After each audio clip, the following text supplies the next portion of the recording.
এটা মূলত একটা বেগুন ক্ষেত না হওয়ার কারণে আপনার এখানে এই দেওয়া হয়েছে, এই সিমর বেশি দেওয়া হয়েছে। এই দেখেন বেগুন গাছ সবগুলো মারা গেছে।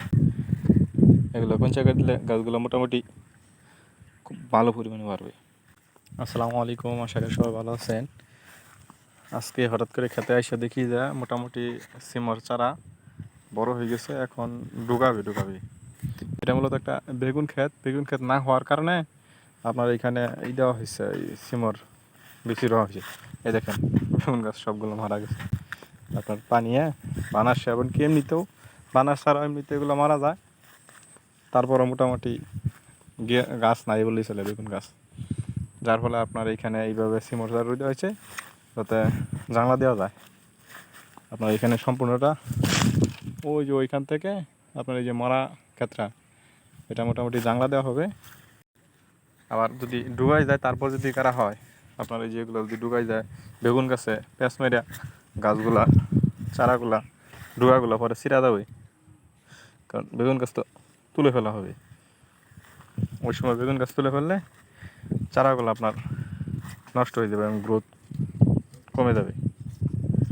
যার ফলে এখনই কঞ্চকারিতে চেষ্টা করতেছি পরবর্তীতে যাতে ধীরে ধীরে গাছ তুললে আপনার ইরিউ দেওয়া যায়, জাংলা দেওয়া যায়। বেগুন গাছ আর খোড়াগুলো তুলে ফেলে নেব। পরবর্তীতে খোড়া এই যে সবগুলো নতুন, আপনার এই যে না রাখলেও আমার এই যে খোড়াগুলো কিছু হয়েছে না, এই যে একদম নতুন, শুধু কালারটা চেঞ্জ হয়েছে। এখানে একটা আছে,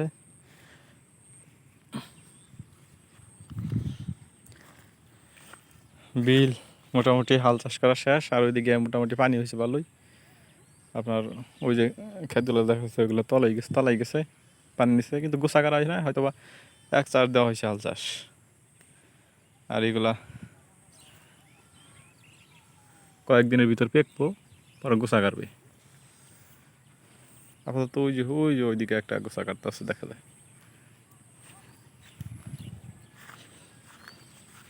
এই যে মোটামুটি তাল হয়েছে, যখন তালগুলা পাকবে তখন আপনাদেরকে দেখাইল।